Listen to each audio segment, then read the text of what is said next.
Hello everyone, welcome to star IQ. Star IQ के video platform पे आप सभी का बहुत बहुत स्वागत है। 4 फरवरी 2022 के हरियाणा करंट अफेयर इस पर्टिकुलर वीडियो में मैं आपको पढ़ाने वाला हूं। स्टार आईक्यू यूट्यूब चैनल पे पढ़ाए गए सभी लेक्चर्स का पीडीएफ फाइल आप लोगों को Telegram channel star IQ education पे मिलेगा। अगर आप लोग मुझसे पढ़ना चाहते हो अनअकैडमी पे तो डिस्क्रिप्शन बॉक्स में दिए गए मेरे प्रोफाइल लिंक पे क्लिक कीजिएगा, मुझे अनअकैडमी पे फॉलो कीजिएगा। शाम 7:30 बजे मेरी अनअकैडमी पे आपको क्लास मिलेगी और आप लोग इस क्लास को जरूर देखिएगा, जहां पे एनसीईआरटी की चैप्टर वाइज पॉलिटी आज से ही स्टार्ट की जा रही है। और दूसरी इंपॉर्टेंट बात है दोस्तों कि फरवरी के कुछ ऑफर्स है अनअकैडमी पे। जैसे अगर आप लोग 1 साल का अनअकैडमी पे ऑफर कोई भी बैच लेना चाहते हो तो आप लोगों को 3 मंथ एडिशनल बेनिफिट मिलेगा। कोई भी बैच लो तो आप मेरा कोड यूज कीजिएगा स्टार आईक्यू बिना स्पेस दिए, जिससे आपको इंस्टेंट 10% का डिस्काउंट मिलेगा। दोस्तों, कल आपसे सवाल पूछा था, उसका सही जवाब क्या होगा? हरियाणा को आर्थिक सर्वेक्षण 2021-22 एसडीसी इंडिया इंडेक्स में कितने अंकों की वृद्धि मिली है? तो इस सवाल का ठीक आंसर जो था ना आपका वो है 10 अंकों की वृद्धि मिली है, यानी कि ए ऑप्शन इसका बिल्कुल ठीक रहेगा। आज का पहला सवाल जो है वो क्या रहेगा कि हरियाणा गौ सेवा आयोग ने किस विश्वविद्यालय के साथ पंचगव्य औषधियों पर शोध करने का निर्णय किया है? तो अभी हाल ही में हरियाणा गौ सेवा आयोग ने जो है ना अभी रिसेंटली आयुष विश्वविद्यालय के साथ में, यानी कि सी वाला ऑप्शन जो है वो बिल्कुल ठीक रहेगा, आयुष विश्वविद्यालय के साथ में पंचगव्य औषधियों पर रिसर्च करने का निर्णय लिया है अभी रिसेंटली ही। अच्छा, इसी दौरान जो है ना आयुष विश्वविद्यालय के कुलपति डॉक्टर बलदेव कुमार और हरियाणा गौ सेवा आयोग के चेयरमैन, ये पेपरों में कई बार पूछा जाता है, इनका नाम आप लोग अच्छे से याद करिएगा। इनका नाम है श्रवण कुमार गर्ग, ठीक है ना। ये नाम आपके हरियाणा एसआई के पेपर में आया भी था, पूछा भी गया था, ठीक है। तो ये पंचगव्य औषधियों के लिए रिसेंटली जो है ना वो समझौता किया गया है, ये बात आपको याद रखनी है। पंजाब में एक रिसर्च में ये पाया गया कि गेहूं के कारण कुछ लोगों के शरीर में एलर्जी होने लगी है और ये एलर्जी गेहूं के छिलके में पाई जाती है एक्चुअली। तो पंचगव्य घी या गो अर्क इसके जो यूज किया जाएगा तो इस एलर्जी को ठीक किया जा सकता है। ऐसे बहुत सारे रोग हैं जिनमें ये पंचगव्य औषधि है वो काम में आएगी। इसी करके जो है ना इस रिसर्च के लिए एमओयू कहिएगा या इस रिसर्च के लिए शुरुआत की गई है, ये याद रखना है आपको। और इस यूनिवर्सिटी के रिसर्च एंड इनोवेशन डिपार्टमेंट है, इसके डायरेक्टर का नाम है डॉक्टर अनिल शर्मा और डॉक्टर रजनीकांत शर्मा। इस आयोग की ओर से टेक्निकल एडवाइजर सुधीर राणा का भी सदस्य नियुक्त किया गया है स्पेशली, ठीक है। चलिए आगे जाते हैं। और एक बात और याद रखनी है कि श्री कृष्णा आयुष विश्वविद्यालय पड़ता कहां पे? कुरुक्षेत्र में, और उसकी स्थापना कब हुई थी? साल 2017 में। आज का दूसरा सवाल क्या रहेगा? हरियाणा के किस खिलाड़ी को साल 2022 के लिए Laureus world breakthrough of the year award के लिए नामांकित किया गया है? बहुत प्यारा सवाल और बहुत जरूरी सवाल है कि Laureus world breakthrough of the year award के लिए नामांकित किया गया है। इनका नाम है नीरज चोपड़ा। हरियाणा करंट अफेयर के लिए तो बहुत इंपॉर्टेंट है ही है, लेकिन ये नेशनल करंट अफेयर के लिए भी ये सवाल बहुत बहुत इंपॉर्टेंट है। टोक्यो ओलंपिक 2020 कहिएगा या 21 में जो गेम हुए थे उसमें गोल्ड मेडल इन्होंने जीता था। कब जीता था? इन्होंने जीता था 7 अगस्त को, और 7 अगस्त को तो जेवलिन थ्रो डे के रूप में भी मनाने की घोषणा हो चुकी है।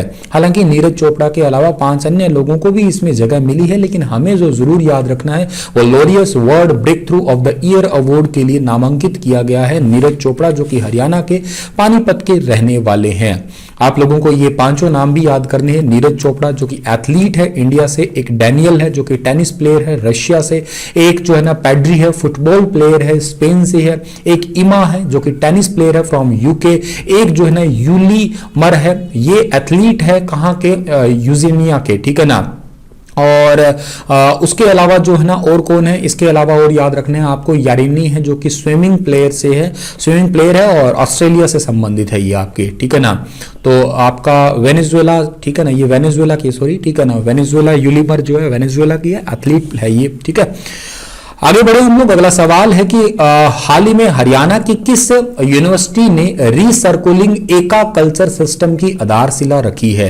रीसर्कुलिंग एका कल्चर सिस्टम की आधारशिला अभी हाल ही में रखी है हरियाणा एग्रीकल्चर यूनिवर्सिटी ने, यानी कि सवाल का बी वाला ऑप्शन जो है वो बिल्कुल ठीक रहेगा। चौधरी चरण सिंह हरियाणा कृषि विश्वविद्यालय हिसार के 53वें स्थापना दिवस पे यहाँ के यूनिवर्सिटी के जो कुलपति प्रोफेसर हैं बी.आर. कंबोज ने रीसर्क्युलिंग एक्वाकल्चर सिस्टम की आधारशिला रखी है। सर ये होता क्या है ये बताइएगा। इसका मतलब है कि मछली पालन को बढ़ावा देना, ठीक है ना। ये सर्कुलिंग सिस्टम का सीधा सा मतलब है कि जो आपका ये फिशरीज डिपार्टमेंट है या यूं कहिएगा जो आपका मछली पालन है इसको बढ़ावा देना, कैसे भी कम एरिया के अंदर ज्यादा से ज्यादा जो है ना वो मछली पालन को बढ़ावा कैसे दिया जा सकता है। इस प्रणाली में आयताकार या वर्ताकार टैंक में कम जगह में अधिक मछली का उत्पादन लिया जा सकता है, यही होती है ये प्रोसेस, ठीक है ना। स्पेशली तो आपको याद रखना है ये वाला।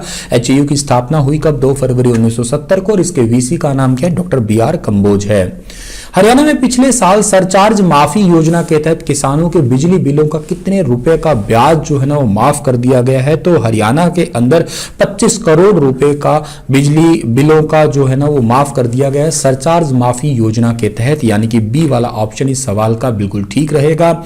इसके अलावा किसानों के लिए 6,649 करोड़ रुपए की सब्सिडी का भी प्रावधान किया गया है। बिजली लाइन लॉस घटा के 13% रह गया है और सरचार्ज माफी योजना के तहत 1.25 लाख किसानों के बिजली बिलों का 25 करोड़ रुपए जो है वो माफ किया गया है। ये बात तुम्हें याद रखनी है। एक बात तुम्हें और भी याद होनी चाहिए वैसे स्टैटिक रूप में कि बिजली मंत्री का नाम क्या है? रणजीत सिंह चौटाला है। इन्होंने 3 फरवरी को राज्यपाल बंडारू दत्तात्रेय से मुलाकात करके इस प्रकार की सारी जानकारियां दी है।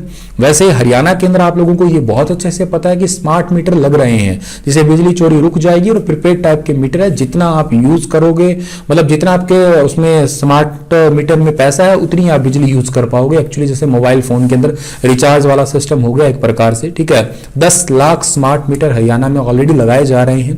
जिन गांव में 90% या इससे ज्यादा बिजली बिलों का भुगतान डिजिटल रूप से किया जा रहा है उन गांव की पंचायतों को 5 लाख रुपए की इनामी राशि भी दी जा रही है। ये क्वेश्चन अलग से आप लोगों को याद करना है, इसकी डिटेल में जरूर है लेकिन एक यूनिक अलग क्वेश्चन बन सकता है कि हरियाणा के अंदर बिजली विभाग के द्वारा 90% या इससे ज्यादा बिजली बिलों का जो पंचायत भुगतान करती है डिजिटल बिलों का मतलब डिजिटल रूप से बिलों का भुगतान करती है, उन गांवों की पंचायतों को कितने लाख रुपए की इनामी राशि दी जाती है? तो 5 लाख रुपए की, ये याद रखना है। इसके अलावा सोलर एनर्जी की तरफ हरियाणा जा रहा है, जैसे कि हरियाणा में पानीपत की जेल 100% सोलर एनर्जी पे काम कर रही है। ग्रीन एनर्जी को हरियाणा बढ़ावा दे रहा है। सोलर पावर प्रोजेक्ट हरियाणा में स्थापित किए जा रहे हैं और इवन आपको याद होगा गुरुग्राम के अंदर पूरे भारत का सबसे बड़ा इलेक्ट्रिक व्हीकल चार्जिंग स्टेशन लगाया गया जहां पे 100 से ज्यादा इलेक्ट्रिक व्हीकल एक साथ चार्ज किए जा सकेंगे। ये आने वाले टाइम में कैपेसिटी है, टिल डेट तो 95-96 के आसपास है लेकिन इसको बढ़ा के 100 प्लस किया जाएगा और पर डे तकरीबन जो है ना वो 500 से ज्यादा व्हीकल चार्ज हो पाएंगे। और इवन बैटरी स्वैपिंग कंसेप्ट भी इस बार बजट में डिस्कस हुआ है। मैंने बजट का एक वीडियो बनाया सेपरेट 1.5 घंटे का, आप उस वीडियो को जरूर देखिएगा, आप लोगों को बहुत कुछ सीखने को मिलेगा यकीनन। मुख्यमंत्री ने करनाल के विकास के लिए कितने करोड़ की परियोजनाओं का उद्घाटन किया है? तो अभी हाल ही में मुख्यमंत्री जी ने करनाल को डेवलप्ड सिटी के ऊपर ले जाने के लिए, या स्मार्ट सिटी तो ऑलरेडी है लेकिन उसमें थोड़ा और आगे ले जाने के लिए 42 करोड़ परियोजना, हालांकि खाली उद्घाटन नहीं किया, कुछ प्रोजेक्ट की नींव भी रखी है जिसकी उद्घाटन किया। एग्जाम्पल से 1.92 करोड़ है, इससे कुंजपुरा रोड पे कैलाश रोड का उद्घाटन हुआ है। 80.31 या आप लोग नियर अबाउट 80 लाख से जो है ना वो तकरीबन प्रीतम नगर के अंदर एक पार्क बना है उसका उद्घाटन किया है। जैसे तकरीबन 35 करोड़ की लागत से जो है ना 25,000 नई एलईडी स्ट्रीट लाइट्स लगाने की बात हुई है। अच्छा, लगभग 1 करोड़ के आसपास रुपए से पुराने बस स्टैंड के पीछे जो बना हुआ है स्थित राजकीय वरिष्ठ माध्यमिक विद्यालय, इसमें खेल सुविधाओं का विकास हुआ है। अच्छा, तकरीबन 2 करोड़ रुपए की लागत से उत्तम नगर के अंदर मल्टीपर्पज पार्क, तकरीबन 1.5 करोड़ रुपए की लागत से हेरिटेज पार्क परियोजना का उद्घाटन किया जाएगा या सौंदर्यकरण किया जाएगा। ये बातें आपको याद रखनी है। इसी के साथ ये लेक्चर समाप्त होता है। आपके लिए सवाल रहेगा, हरियाणा की किस पहाड़ी पर एडवेंचर स्पोर्ट्स आरंभ किए जाएंगे? बता देना विस्तार से। आप लोग कल फिर हाजिर होऊंगा लेटेस्ट अपडेट के साथ में। तब तक अपना ख्याल रखिएगा। रात्रि 9 बजे जरूर मिलिएगा। कंप्यूटर का एक टॉपिक है माइक्रोसॉफ्ट ऑफिस, वो आपको बहुत डिटेल से विस्तार से समझाने वाला हूं। धन्यवाद।